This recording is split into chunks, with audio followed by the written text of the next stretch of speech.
As-tu déjà vu un gratte-ciel qui peut changer de forme?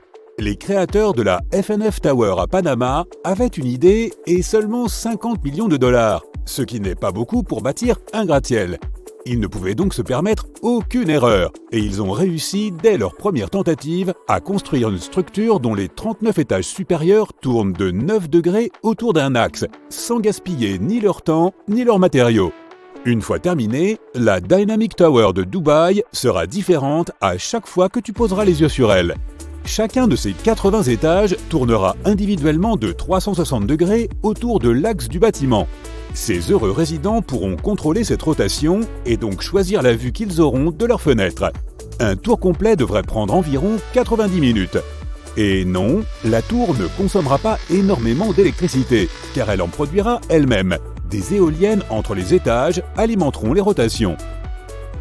Si tu as toujours rêvé de vivre à l'intérieur d'un jeu vidéo, réserve un appartement dans le King Power Mahanakhon. Ce gratte-ciel pixelisé de la hauteur de la Tour Eiffel est le plus haut bâtiment de Thaïlande. Il doit son aspect à ses fenêtres divisées horizontalement et verticalement. Il a fallu 5 ans pour terminer cette beauté qui compte plus de 200 appartements, un hôtel, des boutiques de luxe, des restaurants et l'un des panoramas les plus époustouflants au monde. Le Libyan International Building est agrémenté de l'une des plus hautes chutes d'eau artificielles de la planète. Mais ne t'inquiète pas, il ne l'allume que lors des grandes occasions et elle est alimentée par un mélange d'eau recyclée et d'eau de pluie. La première fois qu'on l'a mise en marche, les habitants ont cru qu'il s'agissait d'une énorme fuite d'eau. L'immeuble de bureau Cybertecture à Mumbai ressemble à un énorme œuf de verre et d'acier.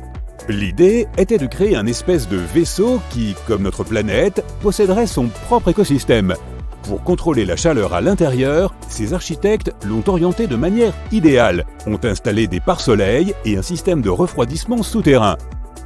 Le Marina Bay Sands de Singapour ressemble un peu à Stonehenge, mais son architecte affirme que c'est un château de cartes qui l'a inspiré. Sa partie horizontale repose sur ses 3 parties verticales. Il abrite 3 hôtels de 55 étages avec restaurants, boîtes de nuit, jardin, boutiques, musées et cinéma. Sa partie supérieure est une piscine à débordement avec une vue splendide et une capacité d'accueil de 4000 visiteurs. Cette piscine se trouve à la hauteur du 57e étage et donne l'impression d'être indépendante de la structure. La maison dansante se démarque nettement de l'architecture traditionnelle de Prague. On a surnommé cet immeuble Fred and Ginger. Sa tour en pierre symbolise le célèbre danseur Fred Astaire et sa tour en verre, sa partenaire Ginger Rogers. Il y a même comme une touffe de cheveux au sommet de la tour Fred. 99 panneaux de béton soutiennent cette construction, tous de dimensions différentes. L'Umeda Sky Building, 2 fois plus haut que Big Ben, se compose de 2 tours de verre et d'acier situées au nord de la gare d'Osaka. Au sommet se trouve son observatoire, le jardin flottant.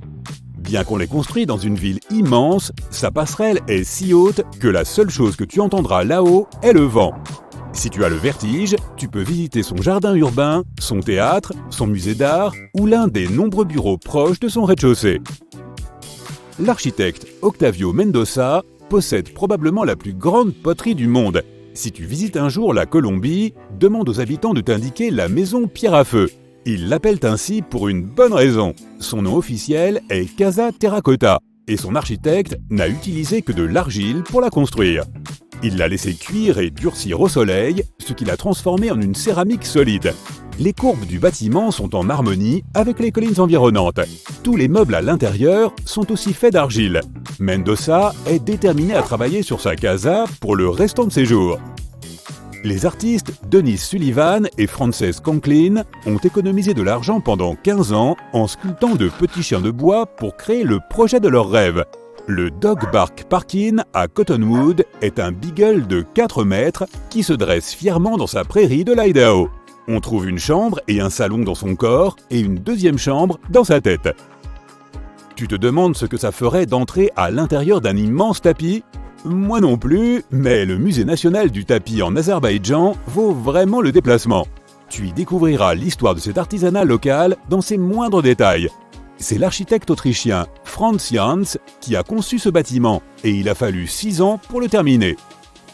Le Basket Building dans l'Ohio ressemble à un vrai panier à provisions, sauf qu'il est 160 fois plus grand. Il possède même 2 poignées.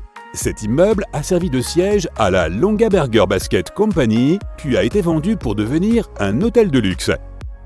Une baleine géante? Un dirigeable? Peux-tu deviner ce qui se trouve à l'intérieur de ce bâtiment de Graz, en Autriche?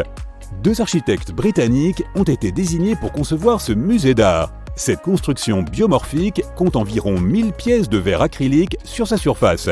La nuit, sa façade émet des signaux lumineux visibles de l'autre côté de la rivière.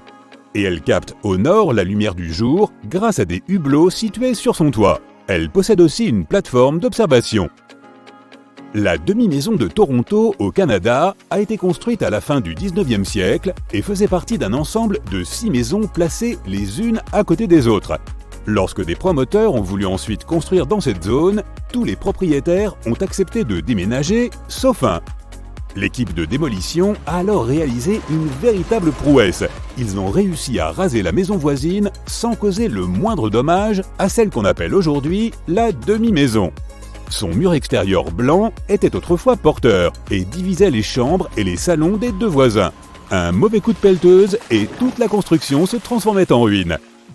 La Shell House à Isla Mujeres, au Mexique, se trouve au bord de l'océan et elle semble en sortir tant elle ressemble à un coquillage.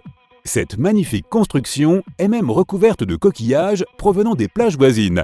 Son architecte, Eduardo Ocampo, l'a conçue car il voulait avoir une maison unique en son genre où son frère pourrait venir le voir. Elle est aujourd'hui disponible à la location pour les touristes. Le Palais Bulle, situé non loin de Cannes, en France, a été conçu par un architecte hongrois et acheté par Pierre Cardin. Si tu disposes de quelques millions d'euros, tu peux acquérir cette belle propriété. Tu auras 10 chambres-suites décorées par des artistes contemporains, ainsi que des jardins, des bassins, une piscine et un auditorium extérieur de 500 places avec une vue imprenable sur la baie de Cannes. Est-ce que tu peux trouver une maison droite sur cette image? Et non, moi non plus. Toutes les maisons cubiques de Rotterdam sont inclinées de 45 degrés. L'idée était de tirer le meilleur parti de l'espace disponible. L'architecte néerlandais Piet Blom a construit ces maisons à la fin des années 70 pour qu'elles ressemblent à une forêt abstraite. Chaque toit triangulaire représente la cime d'un arbre. Les maisons ont toutes 2 étages avec une entrée au rez-de-chaussée, une cuisine ouverte et un salon au premier étage, ainsi qu'une salle de bain avec 2 chambres au dernier étage. The Boot, à Tasman, en Nouvelle-Zélande, est un hôtel qui semble tout droit sorti d'un livre pour enfants. Et il possède même des lacets. Il y a un escalier en colimaçon, une cheminée, une kitchenette et une chambre avec un balcon. Si tu te trouves un jour à Mitchell, dans le Dakota du Sud, ne manque pas de visiter leur principale attraction touristique, le Palais du Maïs. Les habitants de la ville étaient si fiers de leur prairie dorée qu'ils voulurent construire en 1892 un palais en maïs afin de montrer au reste du monde à quel point leur terre était fertile. Tu peux en visiter aujourd'hui la version reconstruite. Chaque année, lors des festivals, ils renouvellent ces mosaïques de maïs dans 13 teintes différentes.